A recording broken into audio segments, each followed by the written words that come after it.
Hey everybody. Hi, welcome to Can It LARP, presented to you by By Night Studios. I will be the moderator, your host, Elyse Haws. My pronouns are they, them. I'm the community marketing director here at BNS. I'm just going to go around the round table here and introduce to you several of our fellow BNS people. Let's start with Colleen. Hey, I'm Colleen Castor. I go by she, her, and I am one of the writers at BNS. Awesome. And let's go with Astara. Hi, I'm Astara. I'm a community spokesperson and part-time model for BNS. Perfect. And Chris.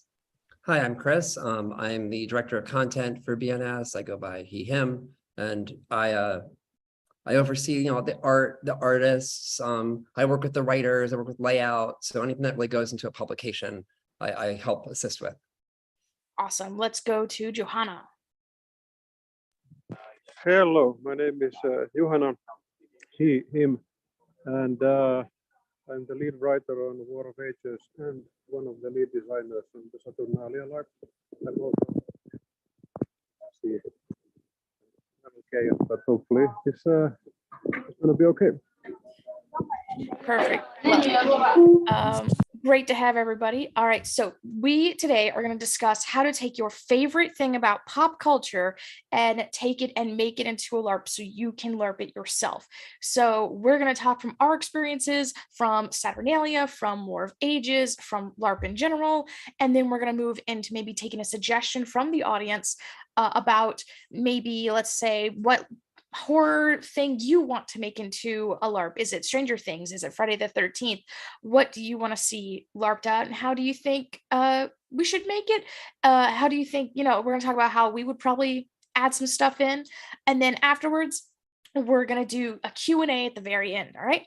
So let's go ahead and get started. So the first thing is, we're going to talk about War of Ages. For those of you who don't know, War of Ages was BNS's Kickstarter that we had recently. It was our dip into the toes of Nordic LARP, and it was our first dip as well into Vampire the Masquerade 5th edition.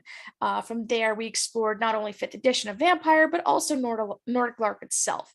So what I want to ask everybody here as we kind of go around is about something. What about War of Ages or Saturnalia, the LARP for War of Ages, the Nordic Vampire the Masquerade LARP, is most important to you, most crucial to you? Or if you were going to talk about War of Ages, what would be the one thing you would tell people about it? Perhaps if they don't know about LARP, or if they don't know specifically about that LARP itself. Let's start with Chris. So I'm gonna start with Saturnalia, then go into War of Ages, I guess. Saturnalia is By Night Studios' first real LARP that we would have put on in several years. It's going to be a blockbuster event in New Orleans. We partnered Reverie Studios, which has a long history of running Nordic events in the US. And you can check out at vampirelarp.com. You can check out the information on Saturnalia. And what you can see is Reverie, who also is working with Juhana, who is our principal writer for War of Ages, has come up with a really great concept in conjunction with BNS to put together a V5 LARP that's like a city crawl event. So we have multiple venues throughout the city of New Orleans where different groups of characters will start out and make their way through the city, interact with each other in a Nordic way. So a non, mechanics, non-crunchy kind of, real immersion, interactive way. And Juhana with Reverie has been instrumental in putting that together. And we're very, very fortunate to have partnered with them on that event, and they've been great partners the whole way through. Juhana, I know, has been more involved with Reverie in the writing of the details of it, but they have a great character creation system, which goes live relatively soon. Saturday. Yep. Thanks, Lisa, on the Saturday. Yep. So, it's going to go live Saturday, and it's a really interesting tool to put together characters for that event. But turning into War of Ages, War of Ages is a book designed to help the American player base, which may be somewhat new to, and customer base, which may be somewhat new to the Nordic style, to really understand different things and different ways to play a game that so many of us have played historically in the US as a mechanics-based game, a numbers game. And Juhana does a very good job of introducing in that book, concepts that are used throughout Europe on how to make an immersive, interactive game and really experience, not a game, but really an immersive and interactive experience. And that's what I find the most interesting about the book, is how to be respectful. It gives you tools of how to be respectful and mindful of individual participants' issues, but how to also, and how to make a game really come to life while keeping that immersion and respect for other people. So that's what I find to be one of the most important things about that book. Perfect. Immersion and respect. I like it. So let's go with Colleen next. Just once again, if we're talking about War of Ages or Saturnalia, what to you is the most quintessential part of that kind of style of LARP, perhaps Nordic LARP or just LARP in general? If you're going to take something like Vampire the Masquerade and mush it into a LARP, what are we looking at here from your perspective? I think from my perspective, World of Darkness is one of those places, like especially, and World of Darkness and any horror sort of setting is one of those places where it's difficult to balance something where like all of the players feel really safe and really comfortable with each other and with like how everything's going down, while at the same time exploring a really dark setting and like that contrast between everything around you wants to kill and eat you or wants to variously like set you on fire versus at the same time like I am comfortable if my friend over there would like to set up something physical where like they are throwing me against a wall or something like that, or the other way around. Being able to negotiate that quickly without really breaking character is a really wonderful tool that people can use, and it really helps the immersion. So I think just generally safety and immersion and being able to really feel comfortable in settings where you can really play out something horrible, but you know that nothing is going to happen to you and you're with a group of people that you trust. Awesome. So we've got safety but in a way that doesn't break an immersion is what I'm getting. Okay. Yeah. That always really impressed me about Nordic LARP is that it's got those ways built into it where it's like you can check in and touch base and everything without breaking stride. Like you just thumbs up, thumbs down, all of those. Love Great. It. What about you, Astara? For me, I would say, I mean, aside from what others have already stated, like the whole safety and the respect and consent and stuff like that, I think what's really astounding to me about Nordic LARP is just how accessible and equitable it is for all sorts of people, no matter what your experience is. Like you can take players who have never LARPed anything before, and because it is so rules light and because it is consent based, it's a lot easier to become that character, I think, and to role play emotionally interesting scenes without worrying about like, oh, well, I don't know how many traits to bid, I don't know how many this or what this or this or this, but I can still play anyways without, having to worry about that I'm doing something wrong. Mm-hmm. And it's a lot easier for brand new people to just come in and just have fun. I love that. I love how it's just low barrier to entry for people. They don't have to buy like the massive, huge mechanic rules and 20 years of lore. They can just be like, I'm a vampire. Yeah. Love that. Juhana, what would you like to add to what is the most quintessential part of maybe Saturnalia or War of Ages that you would say this is ideal, especially for like Nordic LARPs, or how to take, say, like, for example, Vampire and putting it into LARP? Well, like the first thing I would like to comment on is just the Nordic LARP, because I have a Nordic LARP background, which is probably why I'm writing about Nordic LARP in this book or using that background and those techniques. But there's one thing here that I don't, because a LARP book is a book that helps you play LARPs or organize LARPs. It's a source of inspiration. So I think the thing that does not work is me coming to make a book and say, this is how you should do it. This will be the right new way. That doesn't work at all. I think what works when introducing Nordic LARP concepts to new people and new audiences and new players and new organizers is presenting it as a toolbox. But this is a collection of things Juhana, you can use. Yeah. sorry to interrupt you, but for those of you who are joining us in the audience, you may not know, Juhana is traveling right now, and he was very kind. He literally just got off a plane before he joined us. He was very kind to come on board and make this and participate. But we have a little trouble hearing you on your mic, Juhana. Is it better now? Yes. Then you will have to enjoy the sight of my nose. but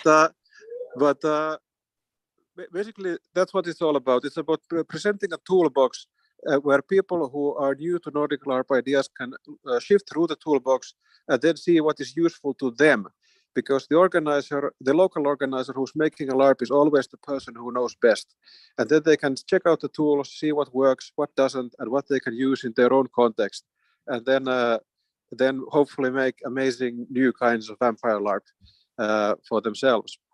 As for Saturnalia, like making these kind of urban LARPs that are presented in a certain kind of urban area, but like through the lens of the world of darkness. I've worked with these before in Berlin and in Brussels, but in the US, the specific challenge is to find the right kind of a city center that has the right atmosphere, that's walkable. But fortunately, New Orleans is amazing. It has the French Quarter, which is the area where we're going to be playing, which is just perfect, absolutely wonderful. I think, in fact, the best urban area I've ever worked with in terms of making this kind of LARP. I think it's basically like you walk in there in real life and you think that this is vampire already. It doesn't have to be dressed up. Yeah, lowers that set decoration fee for sure. I really like what you said about making sure it's walkable. But I do want to touch on accessibility as well, because not every one of our LARPers are fully functioning in the walking capacity. I myself have some friends that are wheelchair bound. And so I also wanted to bring up that, at least for me, I'm always thinking about, can my friends come to this LARP? And my friends are in a wheelchair, so is that accessible for them too? So that's always something I want people to keep in mind, is it walkable and accessible to people perhaps who are disabled in some way or differently abled than the rest of your players. So I think that is a great thing to keep in mind as well.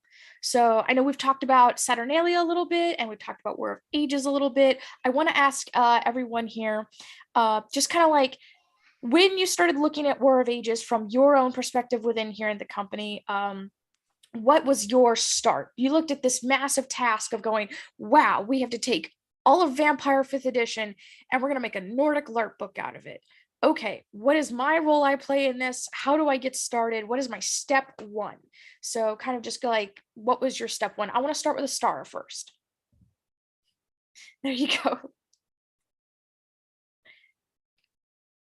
Sorry, my computer did not want to cooperate with Zoom, so I'm on my phone and it keeps falling. That's okay. What would be your step one if you're looking at War of Ages, you're looking at V5 LARP, and you're like, all right, I know what I do and what I do well. What is my step one?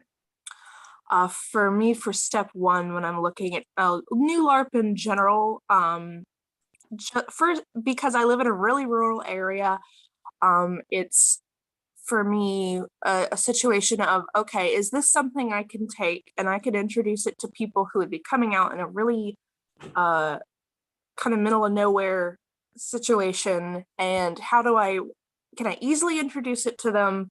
Can I get them to try it out with me? A lot of my friends don't know anything about vampires, so how easy for them to like grasp the setting and if there's any rules and the concept and stuff. And for War of Ages, it's a lot easier because, like I said before, it's accessible no matter what your background in LARP is, and you can just come in. So I can take a bunch of new people who've never played it before, and because it is Nordic, they're going to be a little more willing to try out things that they wouldn't be able to otherwise do because they don't have a previous knowledge of like vampire stuff. And with V5 being as popular as it is, it's a lot easier, even more so now, to take people who have been watching stuff like LA by Night, people who've only been introduced to vampire through the internet, and to really encourage them to try something new. So for me, it's when I'm looking at something like a new LARP like War of Ages, it's how easily can I convince brand new people to try this thing. And thankfully, War of Ages is so simple with that. It's so just refreshing for a game to just come in and you could just start playing just right now. Perfect. Like once you understand the consent mechanics and stuff like that, like you can I'm just sitting here right now, I could just start playing, and that's great. Get started. Really I like that. Once again, we're circling back to that like low barrier to entry. So if you want people to come try your LARP, make sure it's accessible, easy for them to get right off the bat. They don't have to know like all this lore and stuff. I like that. All right, let's go to Juhana. Well, this focus on approachability and kind of making the event something that newcomers can come to is also super important to me. Like to me, it's a question of honor that I would like in every LARP that I organize there to be at least some people for whom that is their first LARP. And often I find that when I play in a LARP, I see somebody who is like playing their hearts out and being just absolutely amazing, taking initiative, building scenes. And then once the LARP is over, I discover that was their first LARP. And I'm like, holy shit, like, how is that possible? How can somebody be so good? But that has happened so many times now that I have become very confident in the ability of people to kind of grasp how do you get into this thing. Yeah, I definitely have. I mean, come on, we all started playing pretend as kids. How different can it be, all right, let's go over to Chris. I'm just going to work my way up here. I mean, so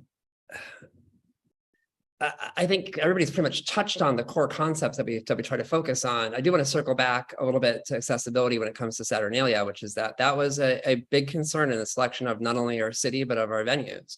Reverie Studios and By Night Studios spent a lot of time picking venues that we can make sure were accessible and had the ability of people to access. Because when you're dealing with a city as old as New Orleans, despite the fact of the turmoil they've had with natural disasters, a lot of those historic buildings, have grandfathering that allows them not to be brought up to present day code, which can prevent some accessibility issues. So we took great pains to make sure that the venues that we have were accessible, and also that the event itself was welcoming to everyone from all walks of life. It could participate and feel comfortable participating. We have a sensitivity consultant, because that's something else that's very important, not only to By Night Studios, but to Reverie Studios, is to have a sensitivity consultant to make sure that the material that we're using for both Saturnalia and in War of Ages, War of Ages does touch on the Ashira, for example, and we wanted to make sure that the due respect is given and that sensitivity is given the proper attention to make sure that the material that someone may not think is offensive may actually be offensive, and we want to make sure that people are comfortable. So that's one of the approaches that we have taken, not only for War of Ages and every other book that we've tried to do in the past, and every book we're going to do moving forward, but also for Saturnalia. That's always super important. Not only the accessibility, of course, but, sensitivity reading, just different perspectives that might not be your own personal perspective. Bringing those onto your team when you're designing a LARP can take the LARP from being, oh, this is a LARP that we're making, to this is a LARP for everyone to come play. And you can really mean that. You can really mean everyone, rather than just, oh, everyone, but LARPers, or like people who can hike.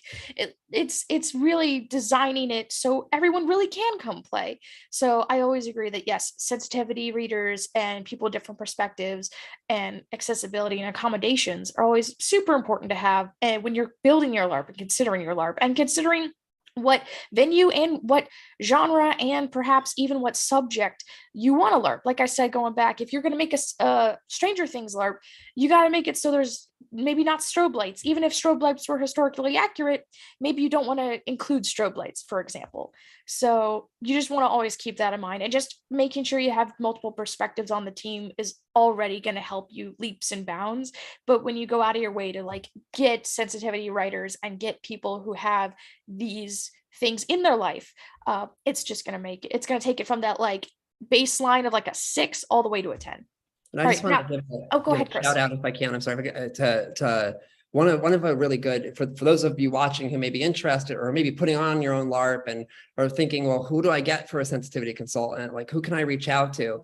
LARPing in Color is a great organization. They're a nonprofit organization, and LARPing in Color helps put, LARPing organizations or book writers for LARPs in connection with experts in areas that would require, sensitivity when addressing those themes. And they're a great resource. They help you find people. So LARPing in Color, I know Reverie is using them for Saturnalia. So I wanted to just put that out there. Yeah, LARPing in Color is fantastic. I actually saw them at MomoCon here in Atlanta, Georgia. So sometimes they'll make convention appearances, but you can always reach them on like Facebook or Twitter or anything like that.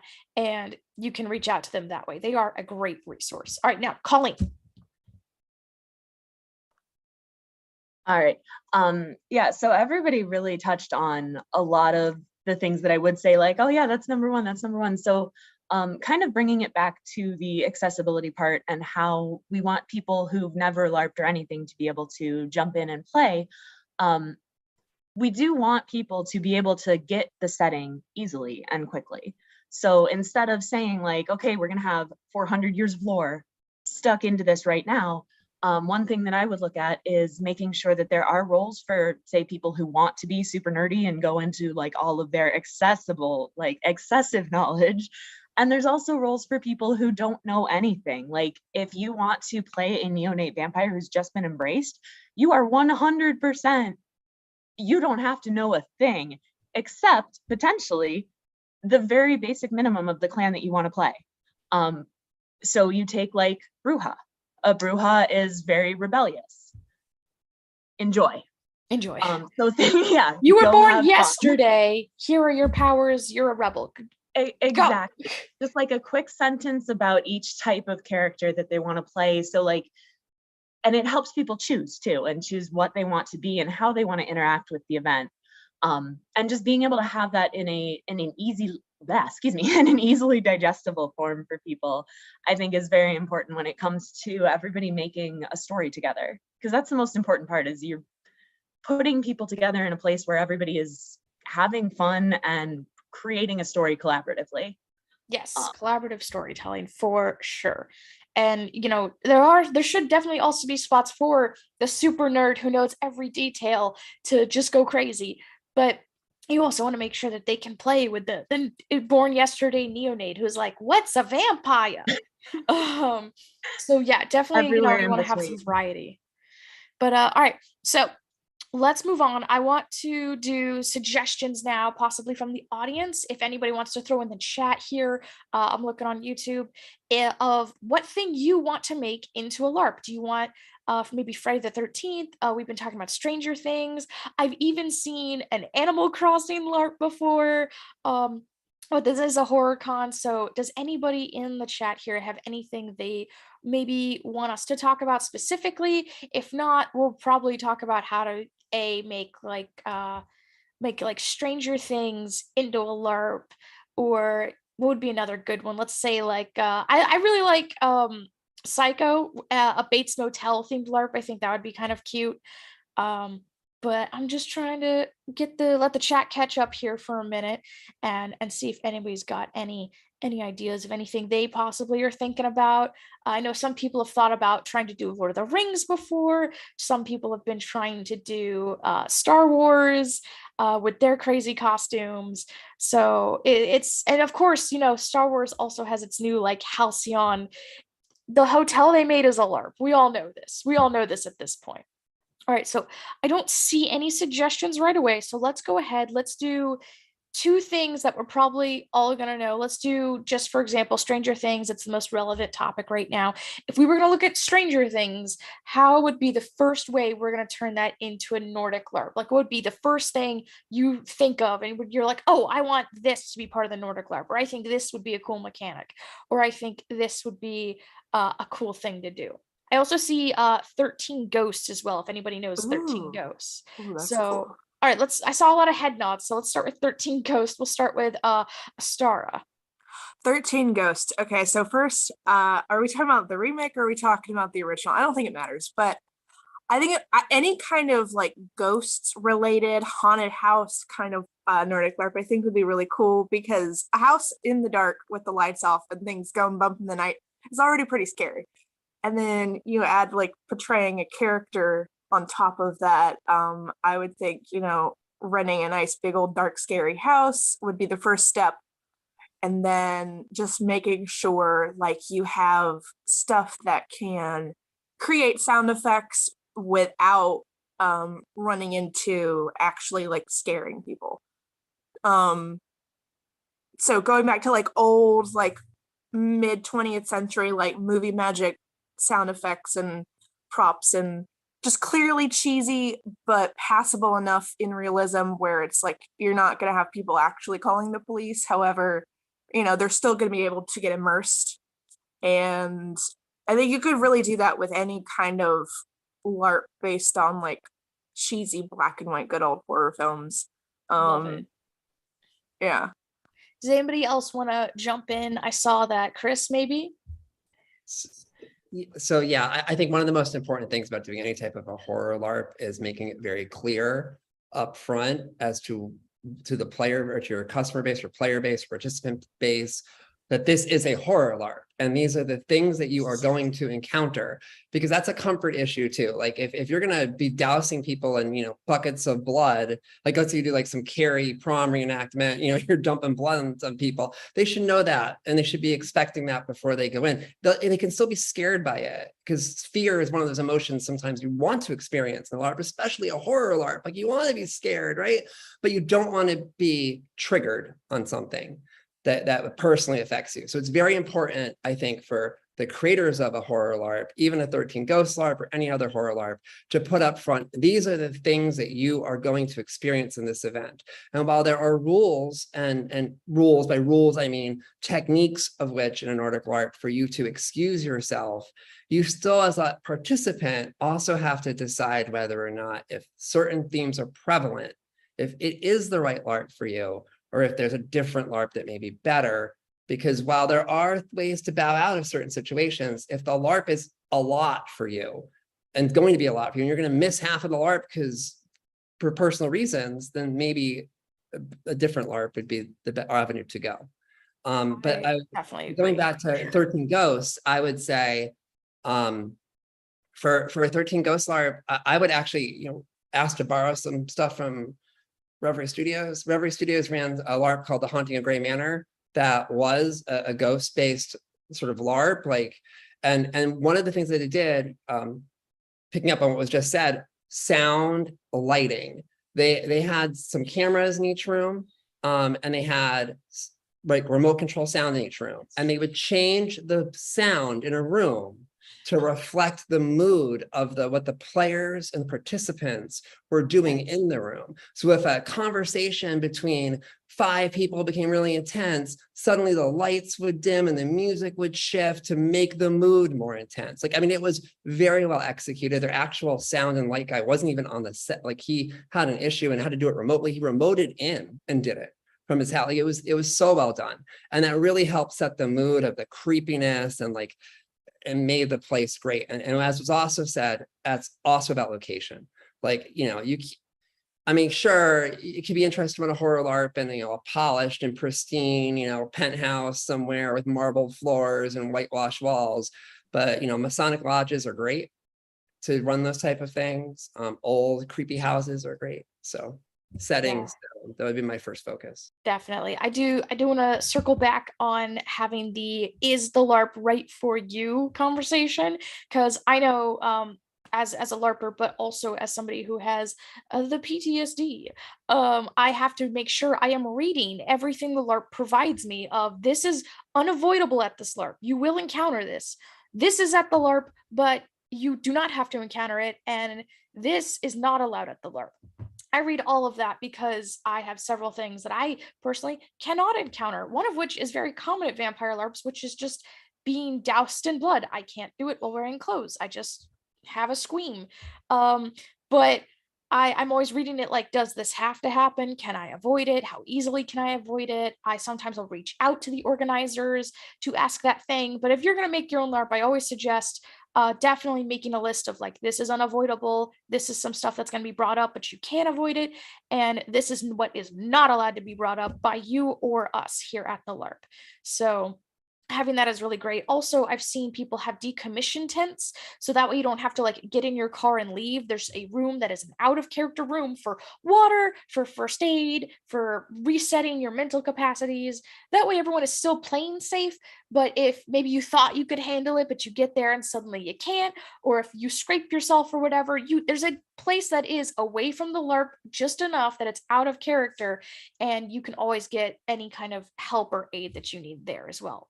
Colleen, real quick, I want to include you in on perhaps if you were going to take 13 Ghost, or I've also seen Monster Prom in the chat, if you know any of these.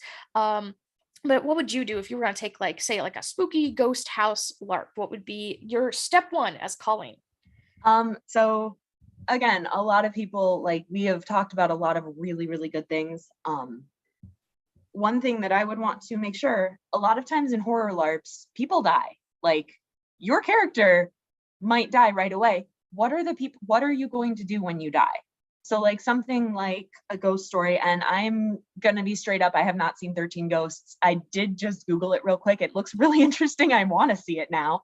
But something like, say, like Final Destination, and you may have to take a little bit of a tweak onto what is normally in the setting for that thing and say like, okay, well, what can I do when people die? Because I don't want them to suddenly not be able to play. So something where like it's a haunting story, say like when someone dies, they start as real life characters alive. When they die, they go on Team Ghost and they start haunting the people who are still alive. Or like a vampire, I mean, a vampire one is a lot easier. I've seen places where you have just like people who continuously come back and just keep dying because like that's what they want to do. And it's honestly, that looks super fun. And ones where like when you die, you just upgrade to a different character, stuff like that, or the same character, but you know, undead in vampire LARPs, obviously. This has quickly become Wraith the LARP. And like, I'm just using Ghosts as an example because 13 Ghosts is ghosts, but just in general, having something for those people to do, whether it's get a different character and come in as that, or join Team Haunting, really anything there. And then kind of back to those trigger warnings for a second, because I think those are super, super important. A lot of people, I'll see a lot of storytellers who are like, I don't want to spoil my game. I don't want to tell people these things because I don't want to spoil it. There is no such thing as a spoiler that matters when it comes to making sure that your players are not going to have an episode of something terrible. Like, if you have a plot twist in your game that involves cannibalism, you should tell people. Even if it's a plot twist, it's not going to wreck your game to have people know and to have people get a chance to say, I'm not okay with this. It quickly goes from we're having fun to I don't want to be here anymore. It's not like, oh, we're scared and we're having fun. It's like, now I'm for real not checked in. I'm not mentally here. We're not having a horror LARP. I'm having a horrific experience as a person. Exactly. And enough, and especially like, because Nordic LARP especially is a collaborative storytelling thing, sometimes knowing that these things are going to happen actually helps players make a better story, along with, you know, not being horrifically traumatized. Because like, I'm here for normal level of traumatized. Like, I'm good with blood getting dumped all over me. I think that's great. I have a blast. Like, my character dying horribly, totally good with it. But if you show me something that's going to make me have a real life anxiety attack, I'm not okay. Yeah, because then we're not playing anymore. We're having real panic. Juhana, real quick, what do you want to add to if you were going to take spooky, let's just continue with 13 Ghost, a spooky haunted house 13 Ghost style, and what is Johanna's first step into making this into a horror LARP? I have to confess, I don't actually know 13 Ghosts, but I did have an idea for Stranger Things that sort of occurred to me, because recently I saw a LARP where they used a blindfold as a mechanic. So, for example, we could imagine in horror, in the stage where the characters are safe. So we can, let's say that we are inside the house, having fun maybe, then we see clues appearing that something horrible is about to happen. And at that point, we are still like playing normally. But then what do we do when monsters actually appear? How do we do that? And one way to do that is to kind of just prop them out. But another possibility that could be done is to take players out of the normal safe space, where in-game safe space, not actual safe space. Anyway, and give them blindfolds. And that way you can use sound super effectively, like crazy effectively. And of course, there have to be some boundaries about like what you can and can't do, so it doesn't go into bad territory. But as long as you're mindful of that, the effect can be super powerful. And that way, I think it also creates kind of an otherworldly quality to the horror experience. And then maybe you move back from that. Like in Stranger Things, you have the upside down, the other side, this kind of ghost world. That could be kind of simulated using something like this, and then you move back from there, and it's kind of realistic, normal, ordinary, and you have your eyes again, and you can see, and then you go back to the other side, to upside down, and then only sound. To me, I think that could be very functional. That would be super fun. I love that. Thank you so much. Now we're coming up on around the end here. I'm going to go ahead and look over for Q&As. So if anybody has any questions or anything they want us to touch on here, just drop them in the chat here on YouTube.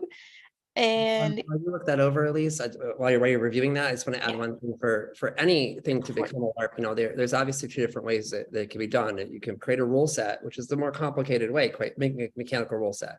You know, taking the tools of Nordic LARP is really the easiest and most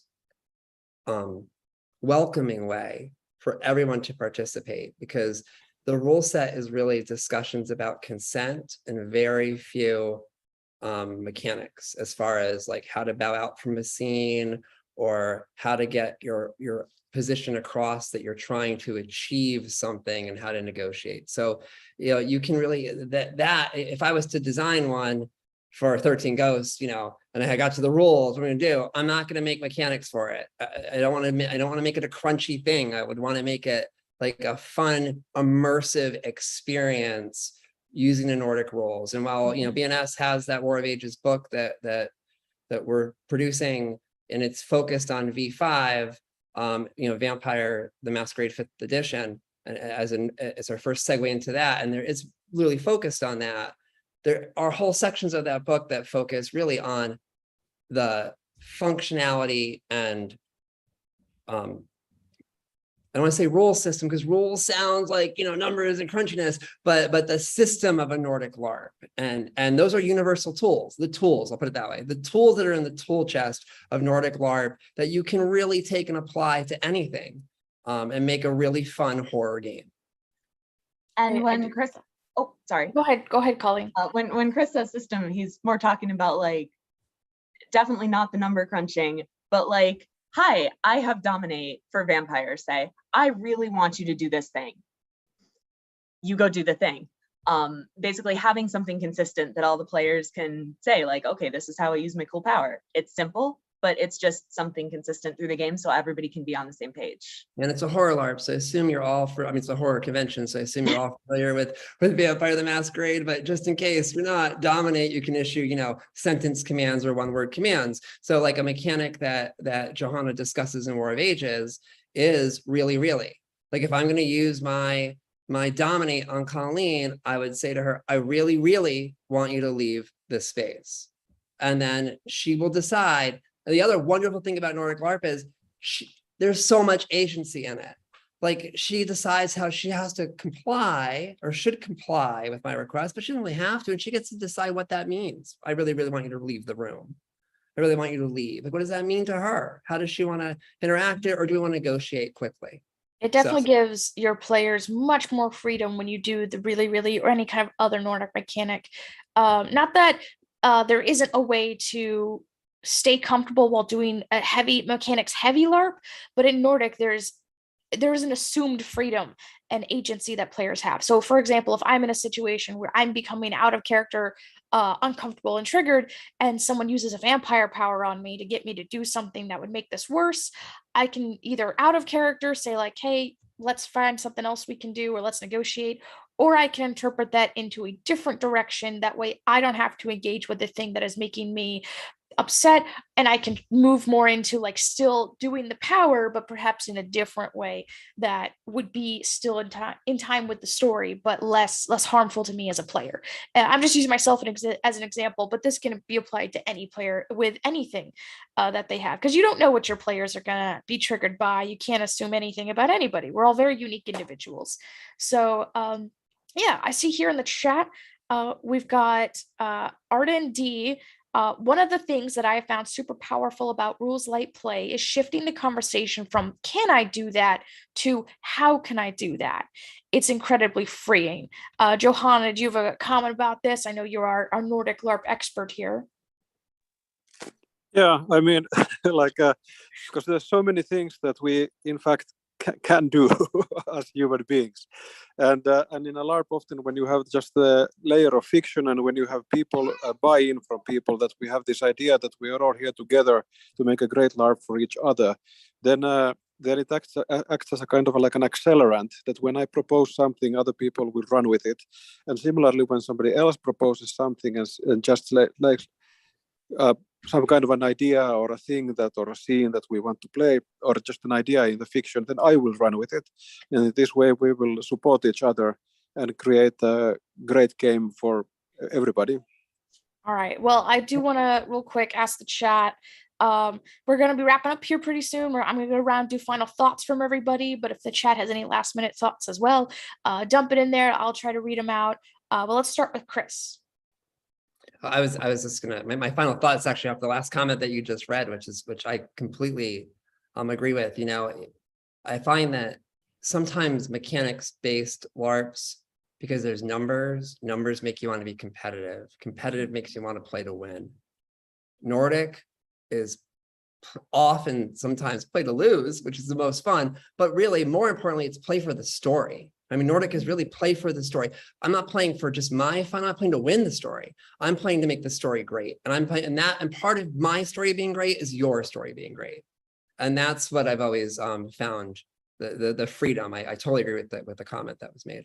Awesome. Very collaborative storytelling. I want Astara to make our final comments here, and then we're going to go to Colleen.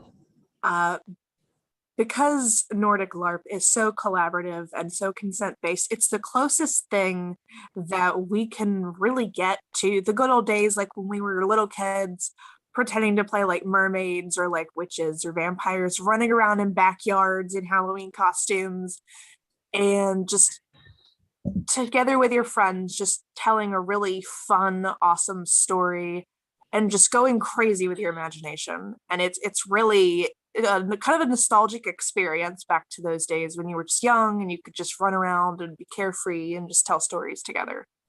I love that. Colleen, final thoughts. Sorry, help by unmute. Going to that play to lose idea, it makes such a good story when you fail, like when your character fails, not when you fail. Your character failing is not you failing in one of these games. Like, I love putting my characters into just the worst binds. It's so much fun. And like, they don't have to be okay after it. They honestly, it's way more fun when they're not okay after it, or when like there's an encounter and it's a balance. Like, it's not, there is no such thing as winning. There's no such thing as losing. It's this really beautiful balance back and forth between the players where you have like, it's a little bit give and take. And that's my favorite part of any Nordic LARP. It definitely brings me back to when I was a kid and just playing like, oh, I hit you with the stick, I killed you. Oh yeah, well you chopped off my leg. I'm on a hop for a while. Like, okay, cool, I chopped off your leg. Like, there's no rules, we're making them up as we go, but it's fantastic and everybody's on board. Everybody's enjoying themselves, and like, you get this moment to just be something else.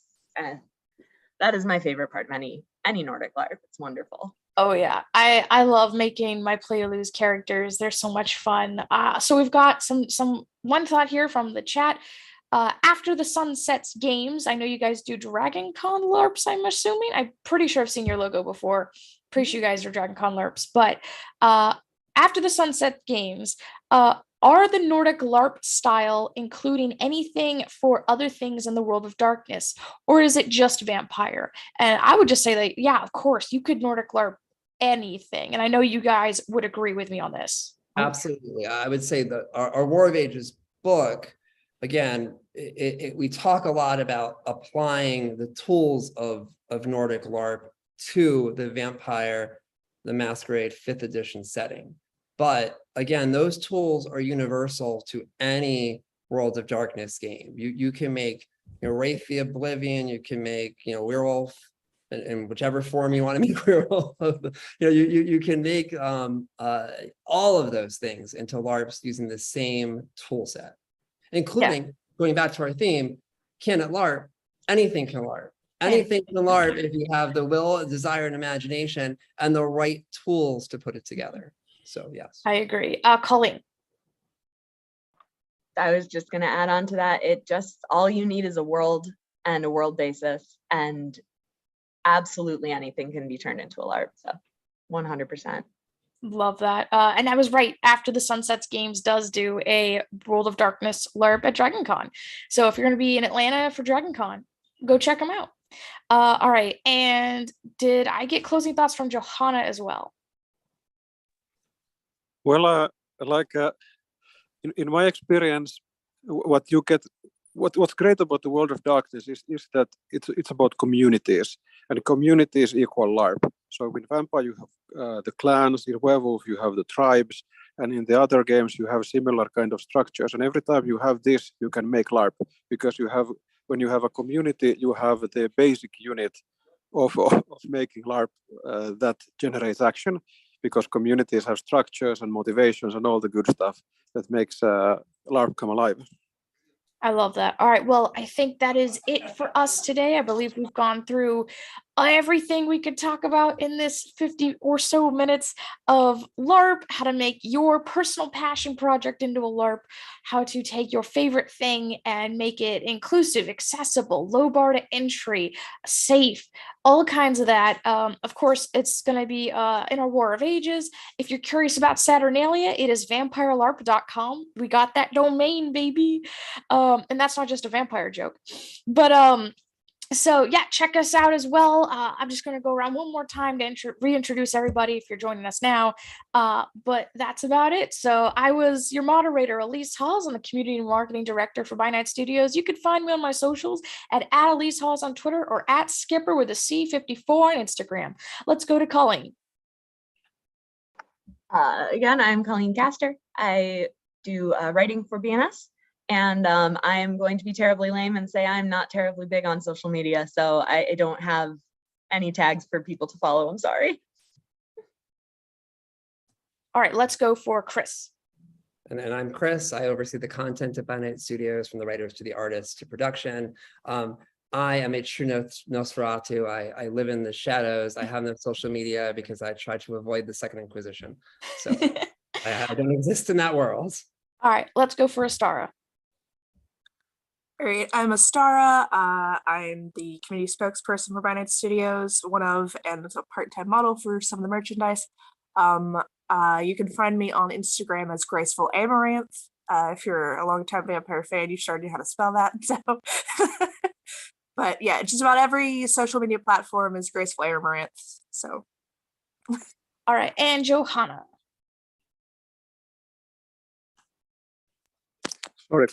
So yeah, I'm Juhana. I'm the lead writer on War of Ages and the co-lead designer on Saturnalia, the LARP. And I guess I am on Twitter, but the best way to find all of my stuff is just firstname, lastname.com, my website, and everything is there. All right, perfect. Well, I think that is it for us. So once again, all feel free to reach out to me and us on all our socials. And thank everyone so much for joining us for this panel. We hope that all of your LARPs are fun, inclusive, safe, and immersive. Thank you so much, everybody. Have a good day.